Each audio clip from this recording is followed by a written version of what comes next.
1, 2, 3, 4. Oh, it's the Hake Report, the Hake Report, la la la. Oh, it's the Hake Report, the Hake Report, la la la. Good morning, guys. Oh, it's the Hake Report, the Hake Report, la la la. Oh, it's the Hake Report, the Hake Report, la la la. Okay, so guys, I have some stories to get to you guys, and we touched on one of them on the Jesse Lee Peterson show with the firing of Officer Daniel Pantaleo. But did you hear, and I did report on this, that a couple of Proud Boys were found guilty for brawling with Antifa? The story goes, according to the reports from the liberal media, take it with a grain of salt, but the story goes that some of them had beaten up maybe 30 Proud Boys, were sort of like escorting Gavin McInnes. At least that's what I pictured. Maybe they were separate from Gavin McInnes, who is the founder of Proud Boys. Gavin being a Canadian talk show host who wanted young men to become more manly and be proud of the Western civilization that they have kind of inherited, and hopefully they can keep it going. He wanted them to be having kids and venerate the housewife is one of the lines that they have. Western chauvinists, they consider themselves, meaning they're proud and not backing down from or apologizing for Western civilization. They notice the attack on whites, but it's all races of people, right? They're considered alt-light. But some, the Wikipedia, of course, calls them neo-fascists. And so I want to talk about that because it seems like they're disproportionately being hated on by the liberal media because they seem to the liberal media to be, which I don't know if it seems like this to anybody, but they're claimed to be like the right-wing version of Antifa, which they're not. They don't hide their faces generally. They generally just defend innocent people and themselves from Antifa. They don't tend to back down from fights. It's said by some Proud Boys guys who have called into this show that they actually have learned to kind of steer clear of Antifa because they know that the authorities, meaning the liberals, are on Antifa's side and against them. And it's said that, for example, up in Portland, I think, and Berkeley, that those groups that are actually fighting with Antifa for the most part have been Patriot Prayer, which is another sort of right-wing somewhat group. One guy from Patriot Prayer has been on Tucker Carlson's show, but they want a similar thing. They want to promote Christianity. I don't know much about Patriot Prayer. But anyways, 2 guys have been convicted and 7 other guys took plea deals in this whole shenanigan in which Gavin McInnes spoke at a Republican place, very establishment Republican place, by the way. I think it was up in Manhattan on the Upper East Side, whatever that means. Some of you may know. Seems to be well-to-do. Sounds like it. But Antifa was being kind of separated. Sounds like the cops were kind of doing their job by keeping the 2 sides separated for once, right? Because up in Berkeley and Portland, and down in Charlottesville, Virginia, the cops failed to keep the sides separated. Or were directed not to, who knows. But Antifa somehow got were coming at the Proud Boys, according to this story. 6 Antifa guys were coming to a crowd of 30 Proud Boys in this incident back in October 2018. After Gavin McInnes spoke, they were kind of his bodyguard types. And some of the boys went after the Antifa guys and beat them up. And they were brawling. It was called attempted brawling, is what they were convicted for, and they face up to 15 years. I doubt they'll get that, but who knows? And so that is like, to me, it seems politically motivated.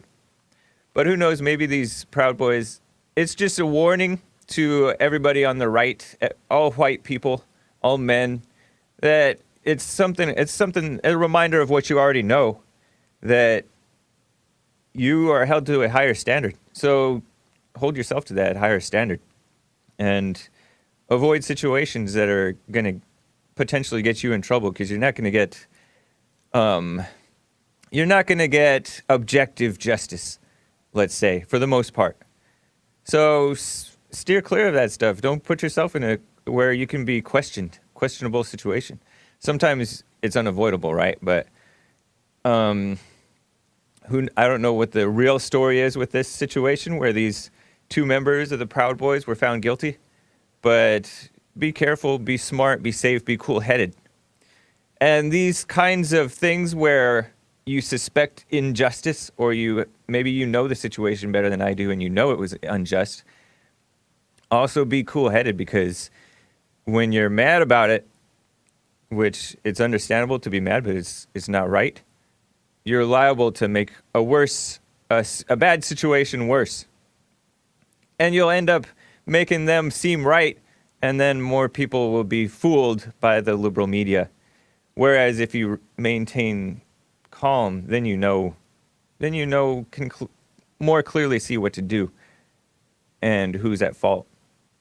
And you can see that it's between good and evil. It's not even really between the right and the left. A lot of people already know that. It's not even between Antifa or Democrats versus Republicans or Trump supporters. It's good versus evil, because evil can get inside even the Trump supporters, even the conservatives, even the alt-right, even the whites, even the men. And so you don't want evil to get into you. I'm going to get to more stuff. I want to talk about this Eric Garner thing. I saw the news come up on my phone towards the end of the show yesterday, where the officer who supposedly put Eric Garner in a chokehold, he called it a seatbelt move, the officer did, was fired 5 years later. And these are the types of situations that have gotten under my skin in the past, and I'm sure it's gotten under a lot of other people's skin. These are the situations that tend to radicalize whites. Interestingly enough, it's the mainstream media and the Democrats who are radicalizing the whites. Interestingly enough. You know how they talk about how ISIS and Al-Qaeda and all these terrorists were radicalized by what America did, supposedly, to their countries? And maybe there's a little bit of truth to that, because maybe America wasn't exactly right in attacking these places. They're run by liberals, and including George W. Bush was a liberal, and George Bush, the daddy, was a liberal, and Bill Clinton and Barack Obama and Hillary Clinton and John Kerry, all these people were liberals. John Kerry being one of the secretaries of state, same with Hillary Clinton. So I wonder why they don't, why they victim blame the whites for getting radicalized by the attacks on the whites. They pretend the attacks are not happening. They call it a conspiracy theory. Interesting. But let me get to some calls, and then I will get to this Pantaleo thing, because there's more to it than what we're told. Many of you remember, but I hope to remind you of some stuff. Chris from Arizona, though, is calling in. Chris, how are you? How are you? I'm great. Doing fine. Nice to hear from you again.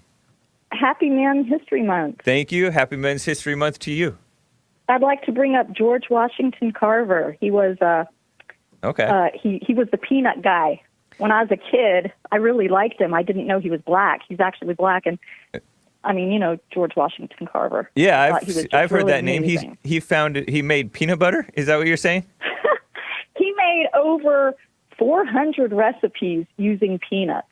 Okay. He did more than that, though, because I think of him as being like a classic figure. He did. He did more than that. He was a botanist, and he had something to do with crop rotations, because they were overrunning the soil with cotton. And so he studied about crop rotation and putting stuff into the soil. Wow, nice. So he was smart. Yeah. That's cool. I appreciate that input. Yeah, I remember people. One of the guys in my fourth grade class reading a George Washington Carver book, maybe a biography or something. But yeah, he seemed like a solid guy. That's cool. So you mentioned this morning about the illegals suing our government because Yes. they're mistreated or something?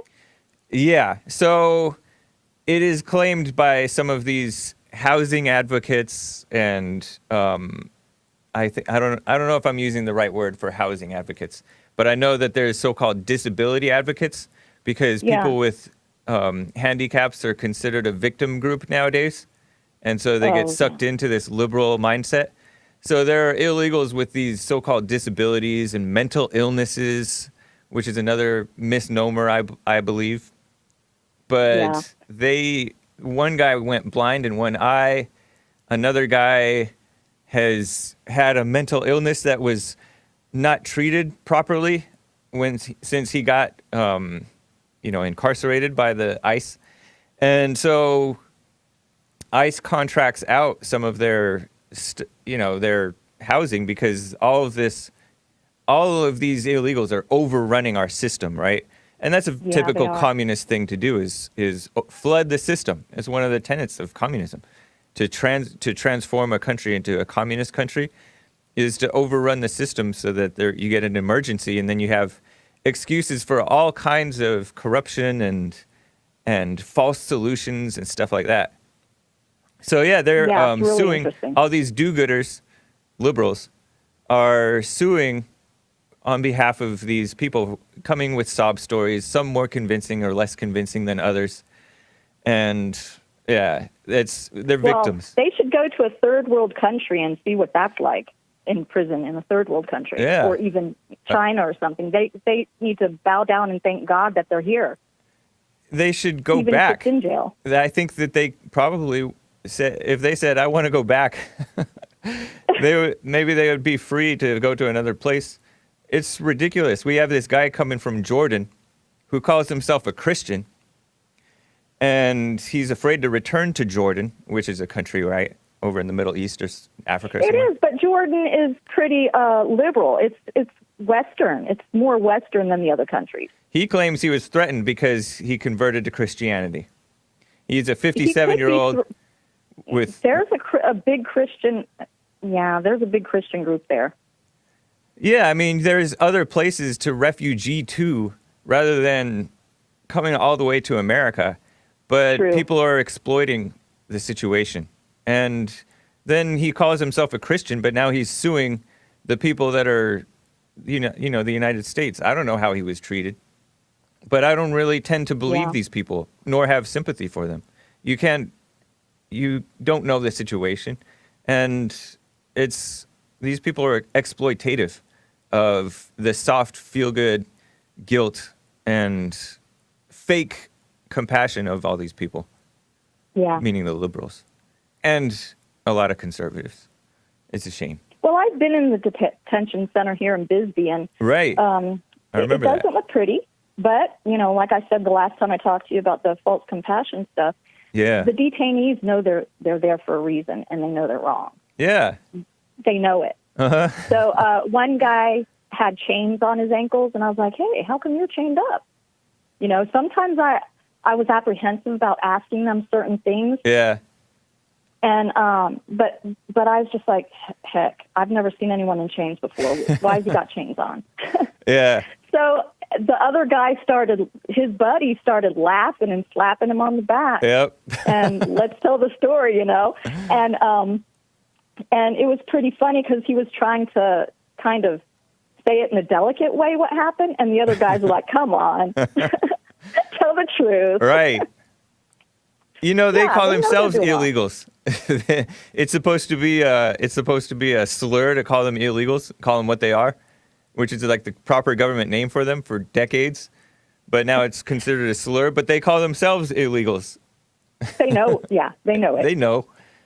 Yeah. They are trying to take advantage of our government and these weepers for them. I don't know why they're standing on their side. I don't know what they have to gain for it. But, brainwashing. Yeah, you do something nice for people, you feel good about it, and there's all kinds of motivation to do this. The lawyers get good publicity and money. The judges get money because, whatever. The judges are liberals anyways. There's all kinds of corrupt motivations going on, and some of them probably think that they're right. A lot of them probably know that they're wrong, but ignore that. A lot of times when you know you're wrong, you just continue doing wrong. And you're like, that's life. Nobody's perfect. Right. So I had another question for you, and it had to do with the show yesterday, Jesse's show yesterday about abortion. Okay. Do you have time for that? Or Sure, go for it, real fast. Okay. So I've been pregnant 6 times, but 4 of them survived. Okay. And I had the thought that, I would rather have the baby live than me, sacrifice my life for the child. I really did feel that way at that time. Now I'm not sure. And I wanted your opinion. Oh, okay. Yeah, I don't know. I'm told, I've heard it questioned whether abortion is necessary to save the life of the mother, or so I don't know. I know that back in the day, a lot of times mothers did not survive their pregnancy or labor or whatever. I don't know the answer to it. Yeah, it is tough going through labor. It's tough going through a pregnancy, but I enjoyed it. I actually enjoyed going through my pregnancies, and but I had a friend who her life was in danger, and she was like, "I'm going to go ahead with this pregnancy. The doctor's looking out for me," and she survived. She had a baby girl, and then she survived a second pregnancy with a baby boy. Yeah. Yeah. It reminds me of this Congressman Steve King thing from Iowa, the representative who was attacked for being so-called white nationalist, which he's not. And who cares if he were? But he said, would there be half of the people here? I mean, he said, would there be anybody left if we didn't consider all these conquering and all this rape and incest that happened over history? Would there be anybody left? And he got attacked for it. But I thought that was a funny comment. I mean, I didn't hear him say it, but I heard it on your show, and I thought that was pretty funny. Yeah. But these people who are radicals, who love abortion, of course, are mad about it, and they twist it around and call him like a rape apologist or something. Who knows what? And I hope he didn't apologize. I hope not either. I hope not. I hope not either. But he's been in office a long time. He sounds like he might kind of be a politician. He voted against his own self when they condemned so-called white supremacy and white nationalism. So he's kind of shot himself in the foot sometimes. But I like the guy. I mean, I like what he says. It's common sense, and it's kind of refreshing. It's shocking because it's common sense that's so unheard. It's been so suppressed, I guess. People repress the common sense truth nowadays. Yeah, that's one of the reasons why I love you and Jesse so much. Yeah. It's refreshing. Oh, my gosh. Yeah. And that's why people love Trump, because he speaks stuff that is like, oh, my gosh, that's true. Or people already knew it or been like, oh, finally a actual politician says it. Yeah. So anyways, Chris, I don't know the answer to that, but I'm glad you survived. It was great talking to you again. Yeah. You as well. Take care. You too. Bye-bye. All right. Bye. Yeah.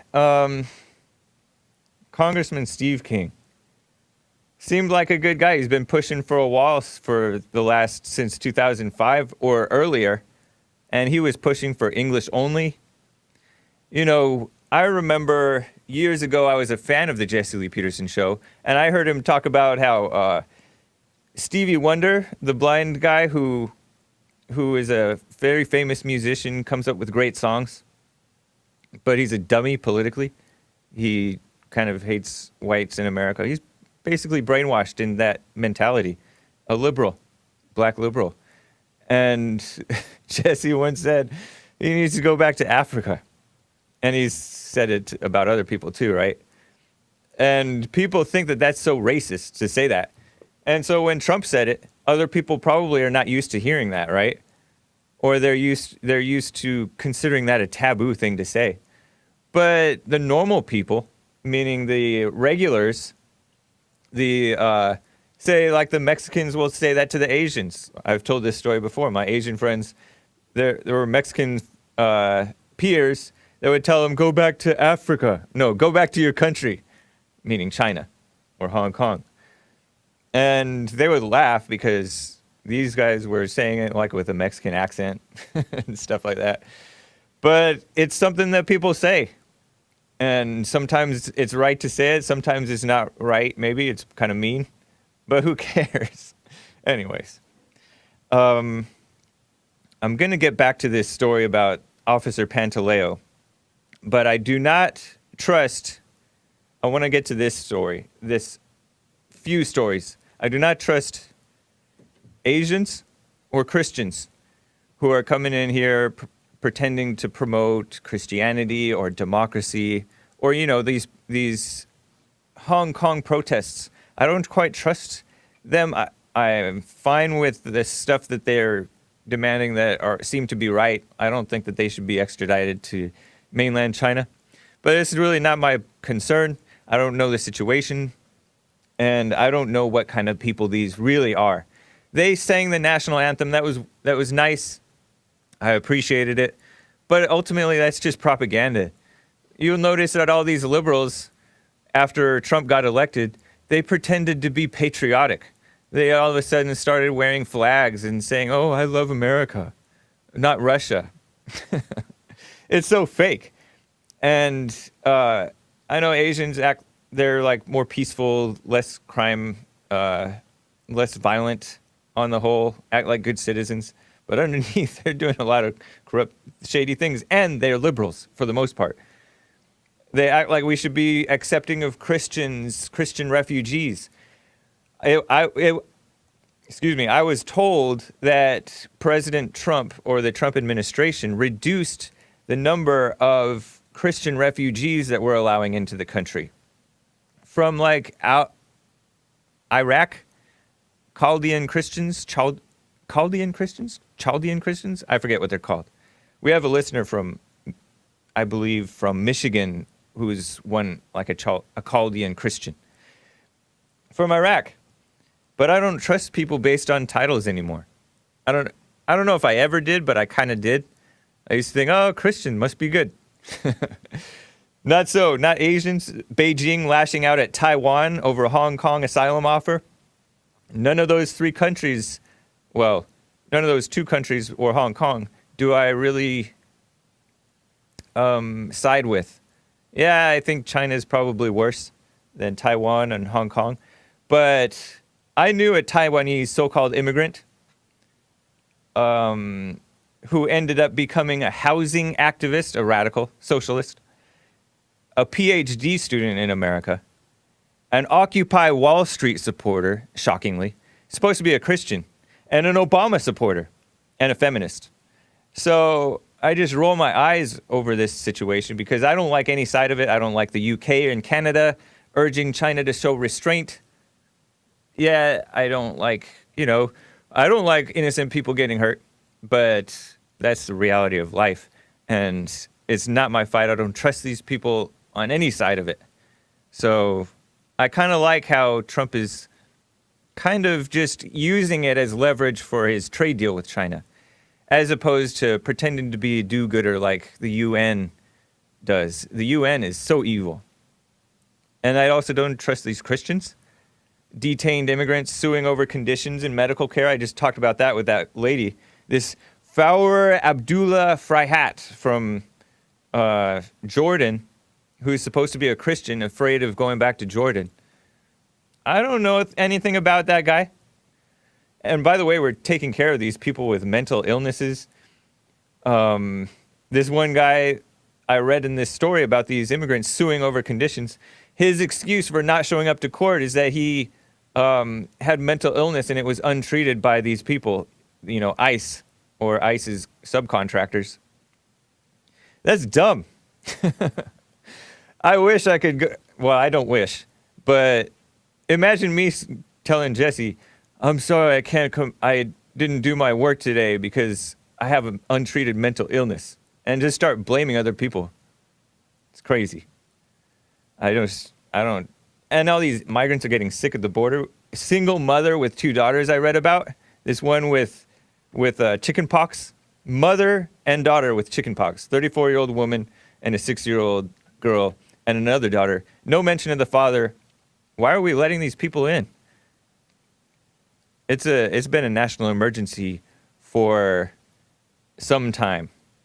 I knew a Mormon guy, supposed to be a nice guy, who I loaned money to. My fault. I shouldn't have loaned it.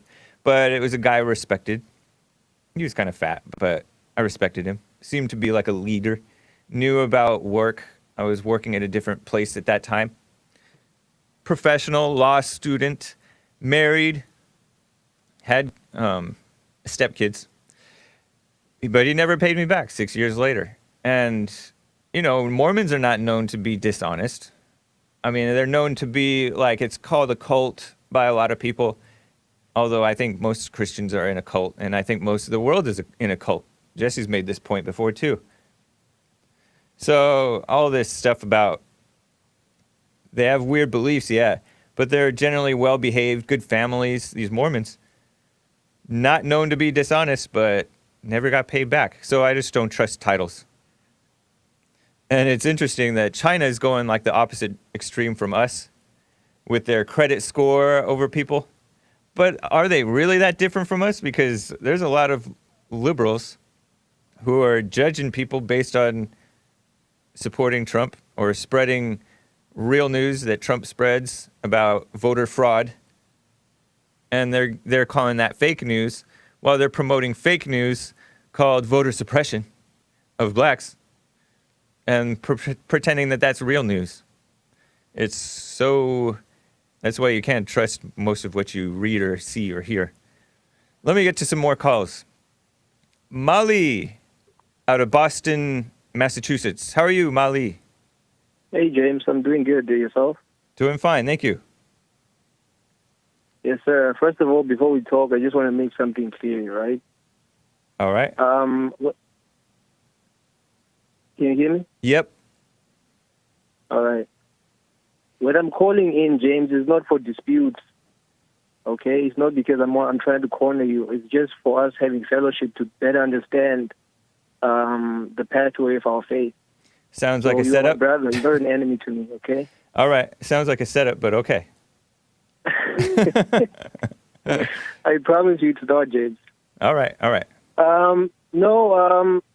I just have a question regarding Christ. What's your understanding of him?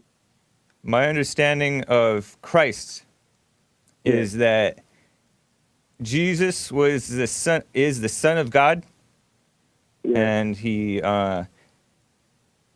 did all those miracles and things that were laid out in the Gospels, and then he was crucified, turned on by the people that supposedly liked him. They called him the King of the Jews, and then later they said, no, kill him. And I don't know if those are all the same people, right? But he was loved and hated. He baffled people with the truth that he would tell. He would sometimes reference the Bible, meaning the Bible at that time, which was the Jewish stuff. And sometimes not. Sometimes he would just speak in parables that people had never heard. And he would say things that baffled people with authority that they had never heard before. And then he was crucified, killed, and then he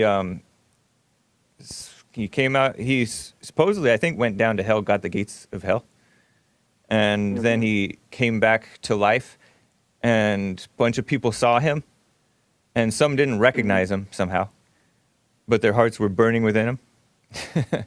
And then he rose, he went up into the clouds somehow. And there was a doubting Thomas guy who felt the scars, because he didn't trust that it happened. He didn't believe it. He's like, nope. And then I know that he was called the firstborn over all creation. So like nothing else that was made without him. And now I think that he's, since going back up, he sent his spirit on to the Christians. And they had, spirit, right? Yeah. And it was their teacher. It was a teacher. It would guide them into all things. And,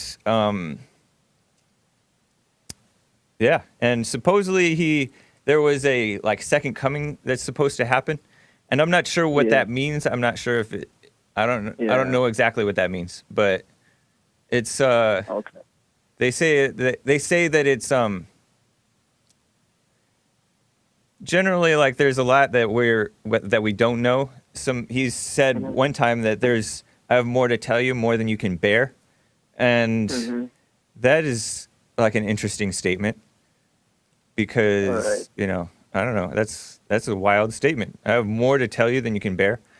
And no, I understand. Yeah, I understand. There's so much to say about him. I understand. I just wanted to hear like your your stance because I was talking to Jesse the other day about the very when he was asking the biblical question about what is the difference between a Christian and a non-Christian. So when I mentioned the fact that the Spirit of Christ is residing within us now, it seems like he didn't agree with me. He said, no, there's a difference between the Spirit of God and the Spirit of Christ.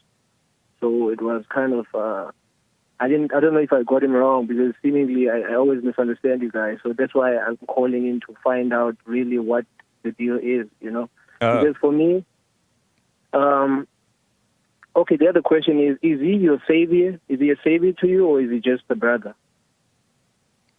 I think he's supposed to be both. To those who have been saved, he's a savior and brother. Okay. But he's not our brother if we haven't been born again. Then we're children of Satan. Yes. So, and the part where I think savior and brother, you guys, is the fact that some people claim that he's God, right? Huh? Oh yeah, there's a lot of people that that read certain lines in the Bible, such as when he said, "Before Abraham was, I am," and "In the beginning was the Word was with God, the Word was made flesh, and the Word was God." And so they take those poetic statements, let's call them, and consider that to mean that Jesus is God. To me, I don't know, and I don't particularly care, because what's clear is what matters. What's unclear, you can leave it as I don't know, whatever. I appreciate the fact that you say you don't know, because to say he's not and then you don't know, it's two different things. So I appreciate the fact that you're honest to say that you don't know and you don't. I mean, you should care as far as I'm concerned. I should care?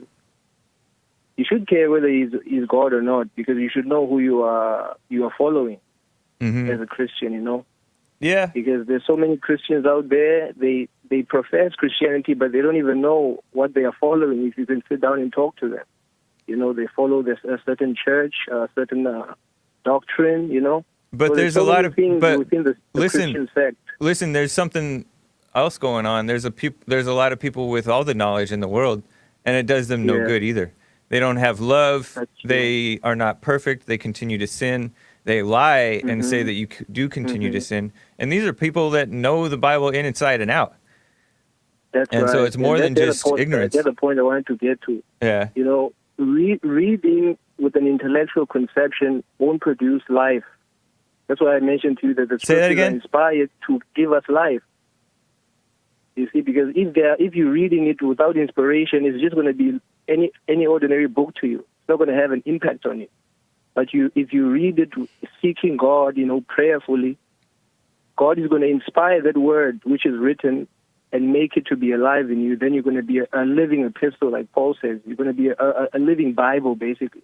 All right, whatever. I mean, yes, the word is in your heart. You're supposed to seek him with all your heart. It's not just during the course of reading the Bible, because people read the Bible, they're seeking, and then they go out in their life, and their life doesn't really change.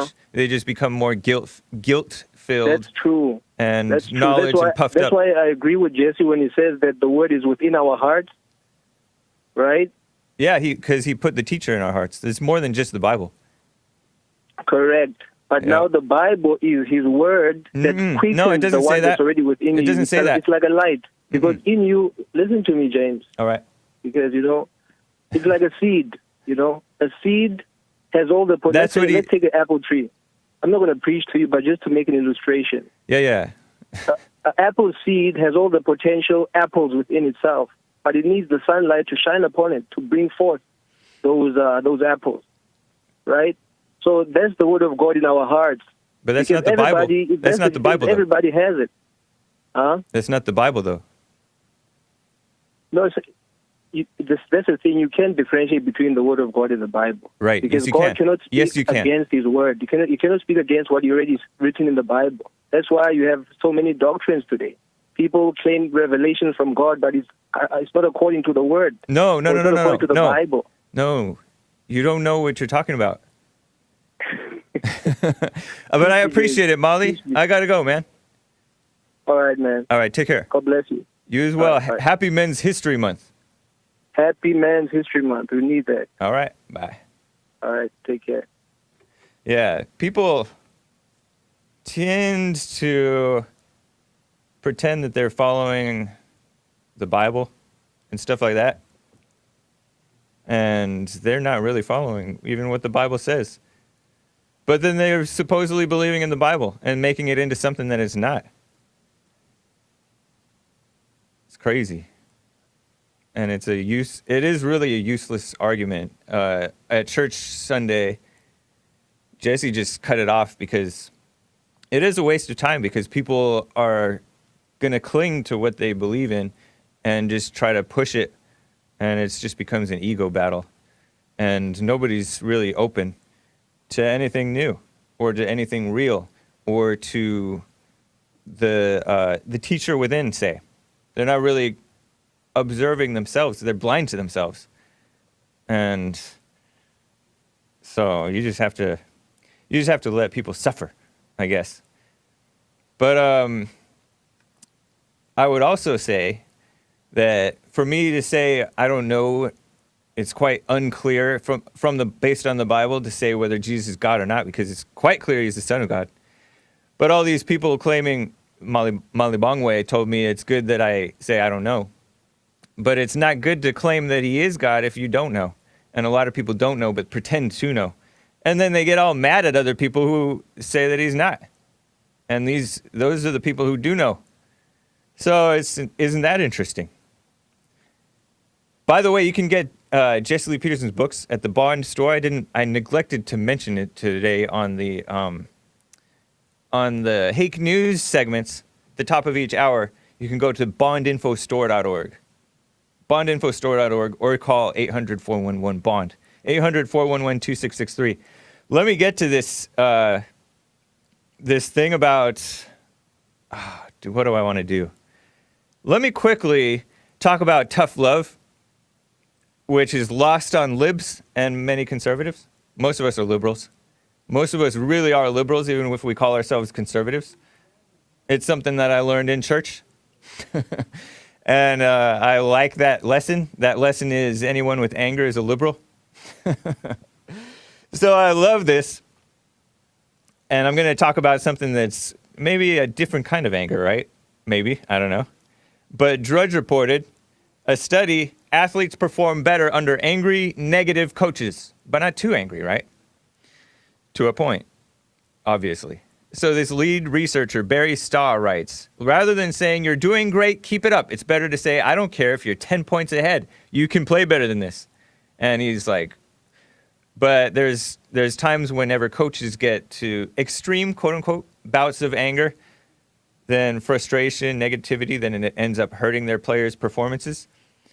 I loved this study that they did. I don't know why they needed to study it, but it kind of brings back to reality something different from what we're fed in inspirational Hollywood with all these dumb Hollywood sports movies where the coach gives a pep talk and it's supposed to be all inspirational. No, generally he's like yelling at you. It's uncomfortable. You know you're wrong, so you can't really say anything. But that's the stuff that whips people into shape. It's not this inspirational stuff. This inspirational stuff, people like feel good and then go out and bomb. When you're complimented, is usually like the next day you do worse. You do like horribly. You disappear from the face of the earth. So I just like the most the people that I admired, respected, looked up to were the tough coaches and teachers and father. And that's partly why I liked Trump so much. President Trump is a tough guy. And yeah, he's very fun to watch, very entertaining. It's refreshing and thrilling to hear him tell the truth. But when it comes down to it, you saw in The Fallen State, Jesse's interview with that guy, Dan Pena, old guy, old timer, said that Trump is like 10 times tougher than what you see on TV. And no wonder there's a rotating door in the White House. A lot of people fired, a lot of people quit, a lot of people turn on Trump because they can't take it. And seeing that even in working at Bond, you see people in they're first-hand witnesses, and they're outright lying. So that shows you that you know that they're lying about Trump too. All these people that are coming out and trashing Trump, pretending that I sacrificed my values to work for him, but now I'm real values. And then they're teaming up with the liberal media. Yeah, right. So Trump is very tough to work for. And I have never seen The Apprentice, but some of you guys, maybe you guys can attest. Maybe he's a tough person. And when Jesse's bashing his staff, it's very entertaining for you guys. But when you're the first-hand person, man, but he's right. Maybe you find out that he's right later. Maybe you don't realize it. But that stuff is good and important. And all these people who talk about any criticism of blacks or illegal aliens is hate. You know, all these liberal platforms that are anti-free speech.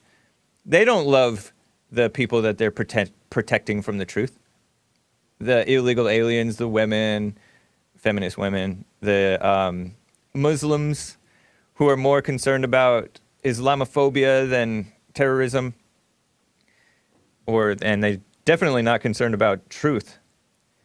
Or the Hispanics, I think I mentioned illegal aliens twice or three times. But yeah, negativity is good, and it motivates, it brings out kind of the best in you. And they say anger, right? And people in the Bible even wrote Jesus was quote-unquote angry one time because he looked at them with quote-unquote anger. And you look at the person, yeah, maybe you can misconstrue that as maybe he's going through that hell anger that you have. But it is not necessarily so. He's just presenting the face that's required to get to make you think twice, make you stop in your tracks, right? And by the way, there's more tough love from Trump that I'm going to show you a tweet, but I want to get back to some calls. And then I want to hopefully get to this Pantaleo thing. Just give you a little bit more, and especially about the judge, the 62-year-old judge. I told you a little bit about her during the news segment, pretty much everything. But Black Lives Matter and women's marchers got involved with this Officer Pantaleo thing, saying fire Pantaleo, the guy who did not kill Eric Garner, but maybe kind of set the stage for him to die. Because Eric Garner resisted arrest. Anyways, Aaron, out of Spain, heard around the world. Aaron, how are you? Can you hear me? What's up, James? Hey, nice to hear from you. Can you hear me? Yep, go for it. I just want to see what your opinion was on those brave men and women in Portland fighting anti-fascists. I really have not even looked into it. I've kind of gotten tired of, I don't know, maybe I was just busy. I was kind of busy over the weekend, so I didn't really pay attention to the whole story. And I don't really know if I would characterize them as brave for fighting Antifa. Maybe it is. Maybe it is. I'm being very sarcastic. Oh, okay. Yeah, I just don't. Very sarcastic. Oh, okay. So I wouldn't characterize them as bad guys necessarily. Maybe it's just a whole. I kind of agree with some of the people that consider it a dumb situation, but I don't really get it. You gotta fight for like free speech, right? And so on that sense, when they hold free speech rallies in Berkeley and Portland, I can sympathize because free speech is being squelched in those places, especially conservatives or independent-minded people. But yeah, I don't really have a big opinion about it. But I mean, Antifa is evil, and Proud Boys or whoever was there, Patriot Prayer maybe, those people that are battling Antifa, maybe some of them, I've met some of them seem like good guys, and some of them may go too far sometimes. So I just don't have a big opinion. I feel that they get a raw deal in the media and in the courts. But other than that, I mean, I just don't know. You know what I mean? What's your take? Well, I'm from Portland. Like I'm not from Portland, but I lived in Oregon for probably 6 or 7 years. And it just kind of pisses me off sometimes whenever I see them acting so violent. Who's them? Who's them? Antifa. Okay. So they're acting so violent in these so-called like protests. Yeah. And just like inhumane in a way. Yeah. And they don't realize like there's so many bigger issues in Portland they could be dealing with. Like every time I go down there, man, like people really like it there because it's kind of like the New York of Oregon in a way. Uh-huh. And but it's like riddled with meth. Like there's huge drug problems, huge poverty issues there. Yeah. Like there's so many bigger things that they could be fighting for, but these people are so wound up over these so-called like racists walking the streets that are, just like for the most part normal dudes. Yeah. Generally like white guys that are just walking around and, they're getting screamed at and yelled at and beat up and all that. And I don't know, man. I'm just like really disappointed in the mayor right now. Yeah. They're a bunch of liberals. Are you liberal or did you used to be liberal? So my whole family, when I was raised, they used to tell me like, you aren't you're not a Republican, right? And I was only like 8 years old. I remember them telling me that. Wow, it's crazy. Or they're like, you got to be a Democrat. And I was only like 8 years old, but like now that I've grown up, I've leaned more towards conservative. Yeah. Are you in the military? Are you in the military?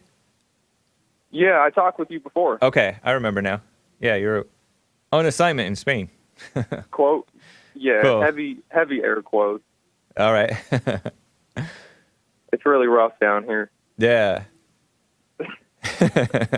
But I don't know, man. It's just like it just kind of upsets me because that's like my hometown, and it's really sad to see such a weak mayor, in office there who doesn't have the sense to stop like people in his own city just beating each other up. I don't know. It just really it really sucks to see that. Yeah, man. I would say buck up. The Bible says don't be surprised when this stuff happens. Like, meaning, wars and injustices and things like this.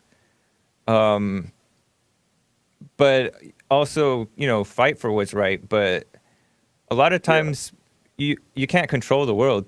You can't control even your family. Yes, sir. That's right. Yeah. So don't be dismayed about it. But also, like, if they really want to fight for that, they could be fighting for that in a lot of different places than Oregon. Like, they could be fighting for that in the Middle East if they really wanted to, but they wouldn't necessarily get as far as they do in Oregon. They would be beheaded or something like that. They tend to be, Antifa tends to be communists. So they wouldn't go to the Middle East because Yeah, of course. Islam is what I'm told based on what Bill Lockwood says, and he seems to be a pretty honest guy, is socialism in religious garb. So they're going to side with the Muslims. You think so? The anti-fascists?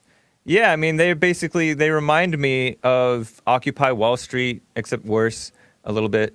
They remind me of Black Lives Matter, except a bit worse. And those people side with, Hamas and Palestine and stuff. And I can understand having a little bit of sympathy for Palestine, but they take the joke too far. So they tend to side with evil, and so that's why. Pure evil, like. Yeah. I don't know, if it was only just them, like, yelling or, like, protesting, that's one thing. But once you start... Assaulting. Once you start, like, macing people and all that, then that's a whole different ball game. And it's just, like, I don't know, it's just the mayor. The mayor is such a wussy, in my opinion. Yeah. He's a beta. He's a big-time beta. I don't doubt it. Yep. I forget who it is, but anyways, I just want to know your opinion on that. Yeah. Well, I'm glad you brought it up because it is a big shame what's going on, but definitely not something to be upset about, too disappointed in, and stuff like that. I appreciate it, Aaron. Happy Men's History Month to you. Thanks for taking my call. Happy Men's History Month. Take care, man. All right. Joseph out of Dallas, Texas. How are you, Joseph? Hey there, James. I'm doing very well today. How you doing? Doing fine, thank you. Hey, earlier you were talking about... Oh, first of all, thanks for taking my call. But earlier you were talking about coaches. They were talking about that news headline with the coaches. Right. Basically, that anger is reinforcing these young men. And I think...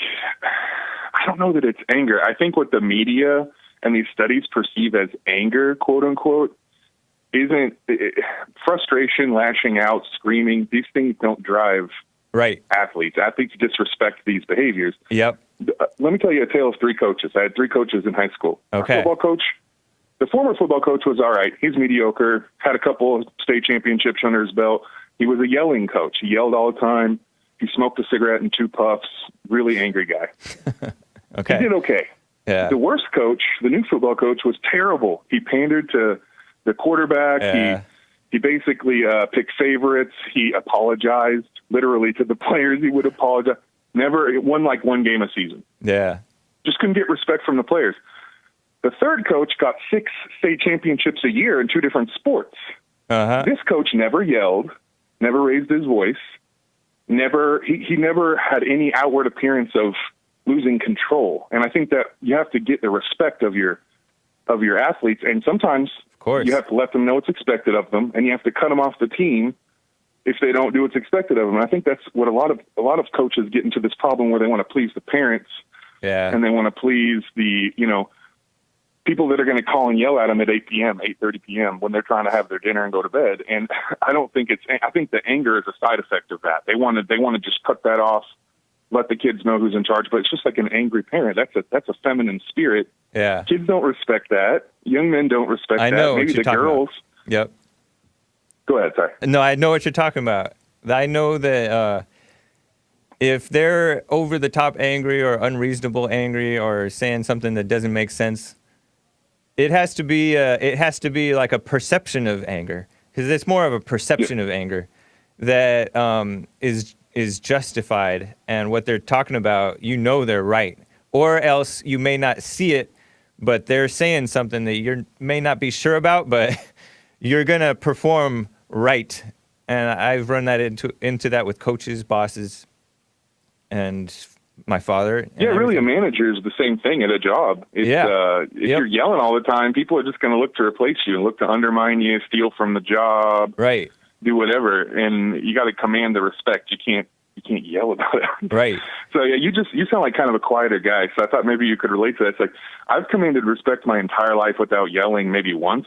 And I never thought about it that way. Like, why are those people always yelling all the time? I noticed that liberals, they love to yell, or not even liberals, but leftists love to yell. They're just yelling about everything. And nobody wants to listen. Do they realize that this makes their position look weaker to anybody with half a brain? Like, why are you yelling so much? Right. But, and what the last caller said about Islam being socialism in religious garb, it really is. I've described Islam as an anti-religious, secular, political, militant ideology. It is Islam seeks to rid this planet of all other religions. Yeah. That's the goal of Islam, which is also the goal of socialism, to rid the planet of all religions. It's like these things are hand in hand. Why are we pretending like they're not? The last caller was a different one. I don't know who he quoted, but he quoted somebody who said that. It was me. I was quoting Bill Lockwood, who's a regular. Oh, okay. Yeah, he'll be on next week. Last Tuesday of the month on Jesse's show, first hour. Yeah, man. Cool. Nice. Appreciate that, Joseph. I don't want to take up too much time, let you get to another caller or something. But I just want to say that about coaches, because I grew up as an athlete just thinking, these coaches that yell, it only gets you so far. Like, right. I was picturing that too. It only gets you so far. They make that qualification that if it's only to a certain point that you get the benefit, but complimenting does not work. Good job, guys. No. That's for afterwards. No, the only time. That's for right after the game. And only then. Compliment from the best coach. He was a track and cross country coach, and he was good at teaching the people who threw shot and discus. He was good at like anything. And the reason he was so great is really because he was a physics teacher as well. And so he just applied everything he knew from physics and his logical mindset to training. And he would just cut you. He wouldn't yell at you. He wouldn't yell back and forth. There's no argument going on with this coach. Yep. If he's going to argue with you, he's going to tell you on your way out the door why he's arguing with you. Right. So that's something I kind of always respect. Like, I remember one time these two kids, I was kind of a bigger guy, I was like a heavyweight wrestler. They were, calling me fat, messing with me. These two or three of the smaller guys. He came out of the office. The only time I ever heard him yell, he said, "Hey, if you don't cut it out, I'm going to close these blinds and let him do what he wants to you." And I just remember thinking, wow, funny. That is the most respectable thing I've ever heard a coach say. He's not going to call your parents. He's not going to come in and say, "Don't do it again." Hey, I'm going to let this big giant guy pummel you if you don't stop. I don't need to do the yelling. He's going to take care of it for me. Happy Men's History Month, Joseph. Hey, Happy Men's History Month, and good luck with everything you're doing there with the Hake Report. It's really looking good. I like the production value. Things are looking great, and I hope everything works out well for you, and be blessed, friend. All right, take care, man. Adam, out of Montreal, Canada, I believe. Adam, how are you, man? Okay, and you? Doing fine. You're coming in a little rough, but make your point real fast. Yeah, I was making my point. I said we should go back to "In God We Trust." Yep, definitely. Not Jesus. Jesus said, "Don't worship him. He's not God." Nice. So basically, most of us are sinning. Okay. We don't know this. Yeah, big time. The God that gave us the air, water, your house, everything. Yeah. The Creator. He was is a creature. He said, without him, nothing has been made that has been made. But that's what we all have to go back to. But people, I don't know why it's so important to people. I don't know why they. God. That's it. That's Appreciate it, Adam. We have to go back to God because everybody's worshiping Jesus. It's their idol. Yeah, and they're making the Bible to be something that it's never even says that it is. They're the ones who are anti-biblical and anti-Christ. You're not supposed to worship men. You're supposed to worship God. All right, appreciate it, Adam. Take care, man. Thank you. Have a great day, You go all over the place. All right, take care. Happy Men's History Month. All right, guys, I'm sorry. That's that for the show. We'll see you tomorrow. And you can follow me at thehakereport.com. You can find my stuff there. And jlptalk.com for Jesse Lee Peterson's stuff. He does have podcasts. A lot of you guys were not aware of that. So, yeah, we do have podcasts. My show, The Hake Report, and Jesse's show, The Jesse Lee Peterson Show. All right, guys, take care.